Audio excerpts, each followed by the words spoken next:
Hello everyone, आप सभी का स्वागत है हमारे यूट्यूब चैनल पढ़ाई प्लेटफॉर्म पर। तो आज के हमारे वीडियो में हम जिस टॉपिक के बारे में पढ़ने वाले हैं वो है प्रोजेक्ट अभ्यास, जो कि एक सिविल डिफेंस मॉक ड्रिल है। अब ये सिविल डिफेंस मॉक ड्रिल क्या होता है, इसके बारे में हम क्यों पढ़ रहे हैं, वो हम इस वीडियो में जानेंगे। सबसे पहले तो समझते हैं कि जो सिविल डिफेंस मॉक ड्रिल है, इसके बारे में हम एग्जैक्टली पढ़ रहे क्यों हैं। बेसिकली 7 मई 2025 को इंडिया के 244 डिस्ट्रिक्ट्स के अंदर, जिन्हें कि हम सिविल डिफेंस डिस्ट्रिक्ट्स बोलते हैं, वहाँ पे इस सिविल डिफेंस मॉक ड्रिल का आयोजन हुआ। ये क्यों कराया गया? क्योंकि 25 अप्रैल 2025 में हमने देखा था कि पहलगाम में टेररिस्ट के द्वारा जो वहाँ पे टूरिस्ट थे उन पर अटैक हुआ था। तो ऐसी इमरजेंसी सिचुएशंस में जो सिविलियंस होते हैं, जो आम जनता होती है, उनको कैसे रिएक्ट करना चाहिए, उनको कैसे इस सिचुएशन से डील करना चाहिए, उसकी एक तरीके से प्रैक्टिस कराई जाती है इन मॉक ड्रिल्स के अंदर। तो रिसेंटली इम्प्लीमेंट इसे करा गया था 7 मई 2025 को। पूरे देश के अक्रॉस कुछ 244 डेजिग्नेटेड डिस्ट्रिक्ट्स हैं जहां पे इस सिविल डिफेंस मॉक ड्रिल का आयोजन हुआ था। नाम से पता चल रहा है, सिविल मतलब आम जनता, डिफेंस मतलब अपने डिफेंस में, अपनी सुरक्षा में जो मॉक ड्रिल करते हैं उसे हम सिविल डिफेंस मॉक ड्रिल बोलते हैं। तो इसका एम क्या था? इसका एम था कि कंट्री कितना रेडी है कोई पोटेंशियल हॉस्टाइल अटैक, यानी कि कोई अगर अटैक बाहर से किसी एनिमी कंट्री से अटैक होए तो उसके उस सिचुएशन के अंदर हमारे जो कंट्री है वो कितना रेडी है ऐसी सिचुएशन को फेस करने के लिए। तो इसके अंदर एयर रडार सायरन बजाए जाते हैं, ब्लैकआउट सिमुलेशंस होते हैं, पूरे शहर के अंदर ब्लैकआउट हो जाता है, यानी कि सारे लाइट्स बंद कर दी जाती हैं। इवैक्यूएशन की ड्रिल्स की जाती हैं कि अगर किसी मलबे में, किसी बिल्डिंग के अंदर लोग फंस जाते हैं तो उनको कैसे बाहर निकाला जाए, इसकी प्रैक्टिस की जाती है। अब what exactly is a civil defence mock drill? मैं यहाँ पे सिविल लिखना भूल गई हूँ, सॉरी फॉर दैट। तो एक civil defence mock drill exactly होता क्या है? ये एक स्ट्रक्चर्ड सिमुलेशन एक्सरसाइज होती है, यानी कि एक बहुत ही प्लान्ड और ऑर्गेनाइज्ड प्रैक्टिस होती है जहाँ पे लोग प्रिटेंड करते हैं कि एक्चुअली में कोई आपदा या कोई इमरजेंसी या कोई डिजास्टर की सिचुएशन आ गई है। तो वो लोग एकदम ऐसे ही रिएक्ट करते हैं जैसे रियल में कोई डिजास्टर आ गया है। तो उस केस में वो कैसे बिहेव करेंगे, कैसे जो गवर्नमेंट की एजेंसीज हैं वो रिएक्ट करेंगी, कैसे उनके बीच में कोऑर्डिनेशन होगा, वो हम इस मॉक ड्रिल के अंदर सीखते हैं। तो इससे क्या है, हम हमारी जो तैयारी होती है ऐसी सिचुएशंस के अंदर डील करने की, उस तैयारी को एनहांस करते हैं। और जो अथॉरिटीज़ होती हैं वो कैसे रिएक्ट करती हैं, वो कैसे रिस्पॉन्ड करती हैं, वो कितना प्रोएक्टिवली और कितना क्विकली रिएक्ट करती हैं, वो हम सीखते हैं। सिचुएशन क्या हो सकती है? वॉर हो सकता है, कोई मिसाइल का अटैक हो सकता है, कोई भी नेचुरल डिजास्टर हो सकते हैं।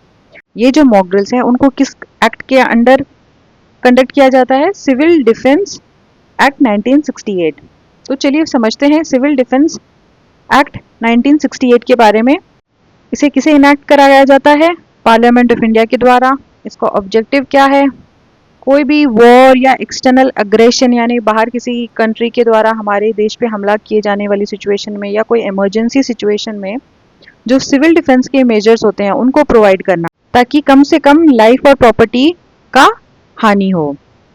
अथॉरिटी किसके पास है, यानी इसकी पावर किसके पास में है? सेंट्रल गवर्नमेंट डायरेक्टिव्स देती है, वो रूल्स बनाती है, और इम्प्लीमेंट स्टेट गवर्नमेंट करती है।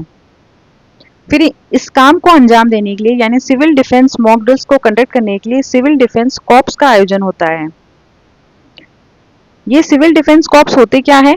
बेसिकली एक लोगों का एक ग्रुप है जो एक पर्टिकुलर उद्देश्य के लिए काम करते हैं। यानी अब यहाँ पे इस केस में इनका काम क्या है? सिविल डिफेंस को बढ़ाना। यानी कि कुछ लोग वॉलंटियर करते हैं कि वो जब भी ऐसी सिचुएशंस आती हैं, इमरजेंसी वाली सिचुएशंस आती है, तो वो पुलिस को या फिर आर्मी को और इनकी हेल्प करती है ऐसी सिचुएशंस में बेटर तरीके से डील करने के लिए। तो ये होते हैं सिविल डिफेंस कॉर्प्स। इनका भी इस एक्ट के अंदर इनका निर्माण किया जाता है, इनको कॉन्स्टिट्यूट किया जाता है। अब अगर इन मॉक ड्रिल्स के कंडक्ट होने में कोई ऑब्स्ट्रक्शन क्रिएट करता है, कोई बाधा क्रिएट करता है, या उनको फॉलो नहीं करता है, या कोई फॉल्स इन्फॉर्मेशन अगर इस रिलेटेड अगर फैलाता है, तो पेनल्टी भी लगती है। और ये डिजास्टर मैनेजमेंट एक्ट के साथ साथ में ये काम करता है। तो ये हुआ सिविल डिफेंस एक्ट 1968। तो अब इन सिविल डिफेंस मॉक ड्रिल की विशेषताएं क्या है, यानी कि एग्जैक्टली क्या की फीचर्स इसके हैं वो समझते हैं। रियलिस्टिक इमरजेंसी सिमुलेशन, यानी कि हूबहू ऐसा माहौल बनाया जाता है जैसा रियलिटी में कोई इमरजेंसी सिचुएशन आई हो, तभी क्योंकि लोग सीख पाएंगे। अब किसी भी अगर कॉन्सेप्ट को आपको अच्छे से समझना है तो बेस्ट तरीका होता है उसको प्रैक्टिस करना। जैसे कि आप चाहे कितने ही एक्सपेरिमेंट्स के बारे में पढ़ लीजिए, जब तक कि आप साइंस लैब्स के अंदर जाकर उन एक्सपेरिमेंट्स को खुद के हाथों से करेंगे नहीं, तब तक आप उनको अच्छे से समझ नहीं पाएंगे, सीख नहीं पाएंगे। तो उसी तरीके से आप चाहे कितना ही ये पढ़ लें या जान लें कि इमरजेंसी सिचुएशन में आपको कैसे डील करना है, आपको क्या करना है, जब तक कि आप एक्चुअल में प्रैक्टिस नहीं करेंगे तब तक आप उसको समझ नहीं पाएंगे अच्छे से, आपके दिमाग में वो बैठ नहीं पाएगा। इसलिए एकदम रियलिस्टिक इमरजेंसी सिचुएशंस को बनाया जाता है, एकदम वैसा ही माहौल बनाया जाता है जैसे एक्चुअली के अंदर कोई इमरजेंसी सिचुएशन आ गई हो। सेकेंड है मल्टी एजेंसी इन्वॉल्वमेंट। अब ये जो इमरजेंसी सिचुएशन आती है वहाँ पे ऐसा नहीं कि सिर्फ एक गवर्नमेंट का डिपार्टमेंट ही काम करता है, इसके अंदर बहुत सारी मल्टीपल एजेंसीज, जो गवर्नमेंट एजेंसीज होती हैं, प्राइवेट एनजीओज होते हैं, वो जब एक साथ मिलकर काम करते हैं तभी वो बेटर तरीके से डील कर पाते हैं।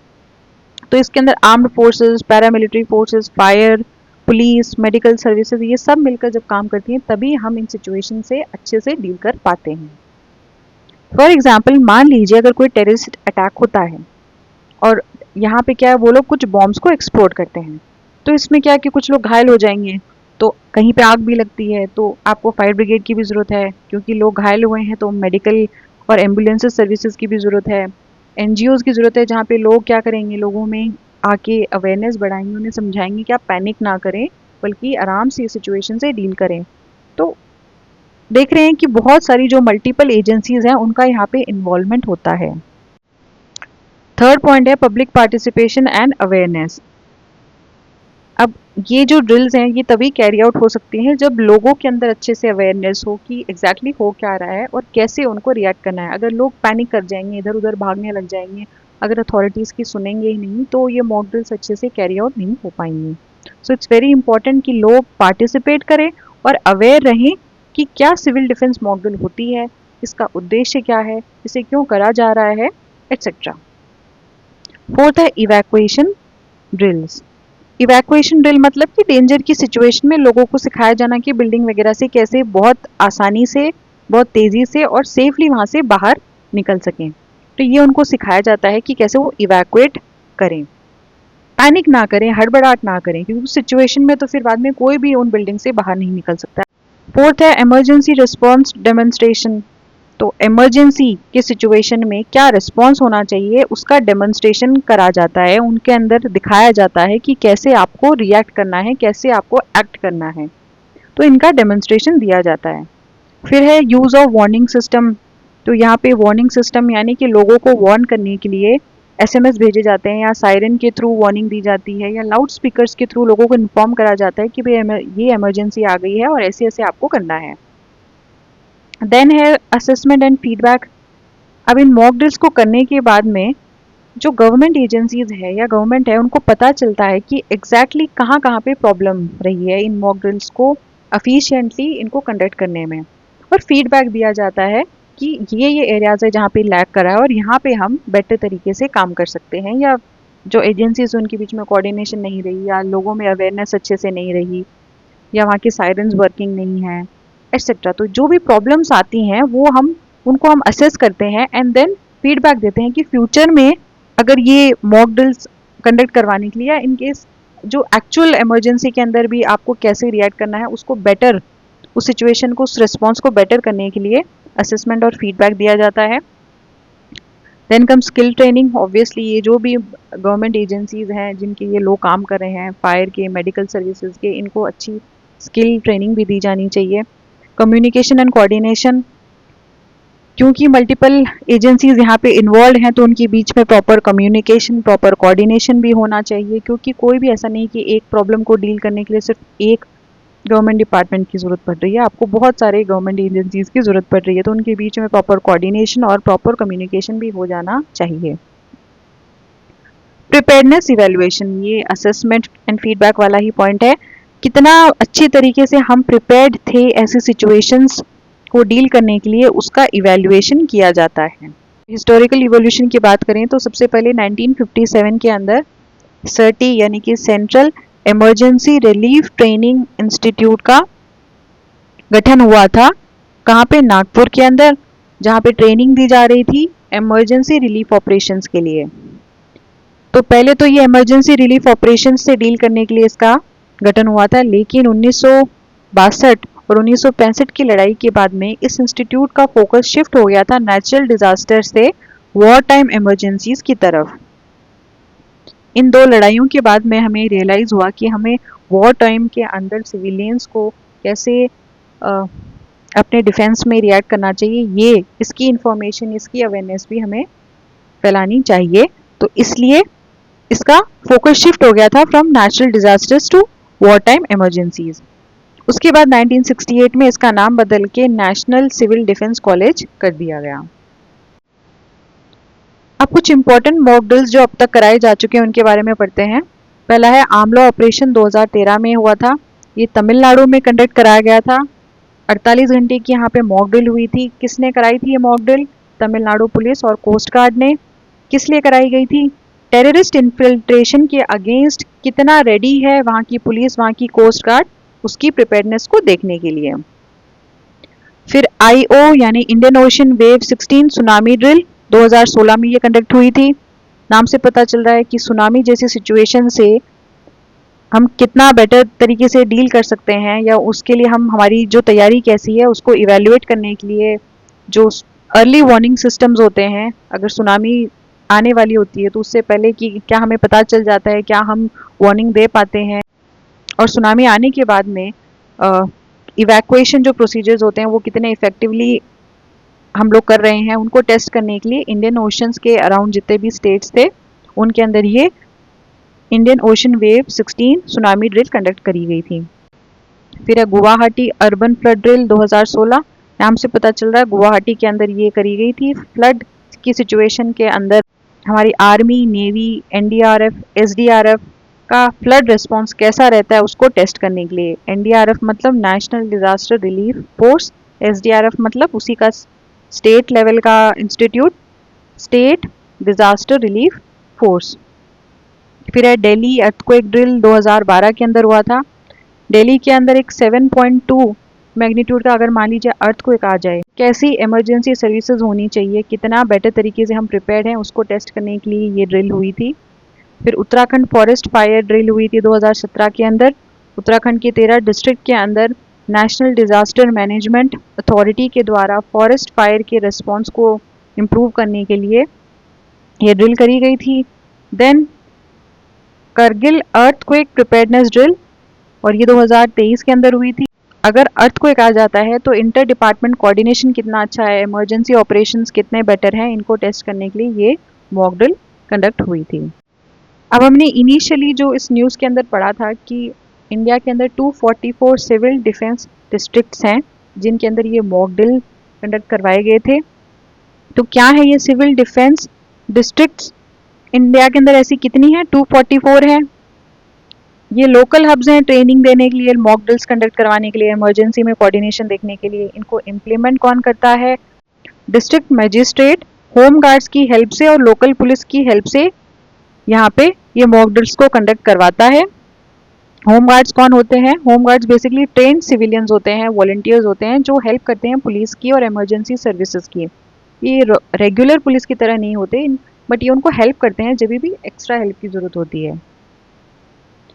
अब इनका कवरेज किस बेसिस पे हमने इन डिस्ट्रिक्ट्स को सेलेक्ट करा है? These are selected based on strategic importance, vulnerability and population density. Strategic importance के बेसिस पे, यानी कि स्ट्रेटेजिक इंपॉर्टेंस मतलब कि कोई area economic point of view से, सिक्योरिटी पॉइंट ऑफ व्यू से कितना इम्पोर्टेंट है। जैसे कि पोर्ट्स हुए या एयरपोर्ट हुए, कैपिटल सिटी हुई, मिलिट्री बेसेस हुए, तो ये जो एरियाज होते हैं इनकी सबसे ज़्यादा स्ट्रैटेजिक इंपॉर्टेंस होती है। ये सबसे ज़्यादा इंपॉर्टेंट होते हैं किसी कंट्री के फंक्शन करने के लिए। तो ऐसी सिटीज़ को हमें सिविल डिफेंस डिस्ट्रिक्ट्स के अंदर काउंट करना होता है। Then comes vulnerability. अब किसी डेंजर की सिचुएशन में कोई सिटी या कोई जगह कितनी इजीली वहाँ हार्म की जा सकती है, वो वल्नरेबिलिटी को दिखाता है। तो जो सिटीज़ ज़्यादा वल्नरेबल हैं, जैसे ये बॉर्डर वाली सिटीज़ हुई, तो उनको भी सबको सिविल डिफेंस डिस्ट्रिक्ट्स के अंदर काउंट किया जाता है। देन पॉपुलेशन डेंसिटी, अब जितनी ज़्यादा पॉपुलेशन होगी वहाँ पे ज़्यादा लोग एक जगह रहेंगे तो रिलीफ ऑपरेशन के दौरान उतना ज़्यादा डिफ़िकल्ट होगा उन सिचुएशन के अंदर डील करना। तो जो ज़्यादा पॉपुलेशन डेंसिटी वाली डिस्ट्रिक्ट्स हैं उनको भी हम काउंट करते हैं। अब इस बेसिस पर हमने 3 कैटेगरीज बनाई हैं, कैटेगरी ए, कैटेगरी बी और category C. Category A high risk यानी बॉर्डर एरियाज होती हैं। कैटेगरी बी वाली सिटीज़ के अंदर या डिस्ट्रिक्ट्स के अंदर मॉडरेट रिस्क होता है, जो कि इंटीरियर जोन में यानी अंदर वाली देश के अंदर वाली जो भी डिस्ट्रिक्ट होते हैं। देन कैटेगरी सी होता है जिसमें सबसे कम रिस्क या मिनिमम थ्रेट होता है। अब इन मॉडल्स का सिग्निफिकेंस क्या है, वही जो हमने की फीचर्स में समझा था। एनहांसिंग कोऑर्डिनेशन, जितने भी डिपार्टमेंट्स हैं, मल्टीपल एजेंसीज है, एनजीओज है, वॉलंटियर्स हैं, उनके बीच में बेटर कोऑर्डिनेशन हो सके। पब्लिक अवेयरनेस, यानी कि लोगों के अंदर अवेयरनेस होनी चाहिए इन मॉडल्स के बारे में, कैसे रिएक्ट करना चाहिए, कितना क्विकली रिएक्ट करना चाहिए, क्या एग्जैक्टली करना चाहिए, ये हमें लोगों को अवेयर कराना भी ज़रूरी है। फिर आइडेंटिफाइंग गैप्स, कहाँ पे कमी रह गई है इमरजेंसी की सिचुएशन में, रिस्पॉन्स के अंदर या रिलीफ ऑपरेशन प्रोवाइड करने में कहाँ पे कमी रह गई है, उसको देखना, उसको समझना एंड देन उसको रेक्टिफाई करना। एनहांसिंग इमरजेंसी प्रिपेयर्डनेस, वही बात की इमरजेंसी की सिचुएशन में हमारी तैयारी को और अच्छा करना। बिल्डिंग पब्लिक कॉन्फिडेंस, लोगों में भी भरोसा दिलाना कि कोई भी ऐसी सिचुएशन आती है, इमरजेंसी सिचुएशन आती है तो उससे हम बेटर तरीके से डील कर सकते हैं, ये उनके अंदर कॉन्फिडेंस पैदा करना, उनके अंदर भरोसा लाना। यानी कंप्लायंस विद इंटरनेशनल स्टैंडर्ड्स। इसके साथ में हमारा वीडियो ख़त्म होता है।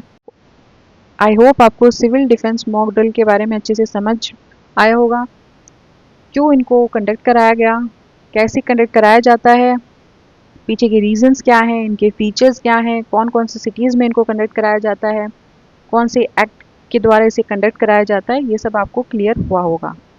Thank you for watching our video.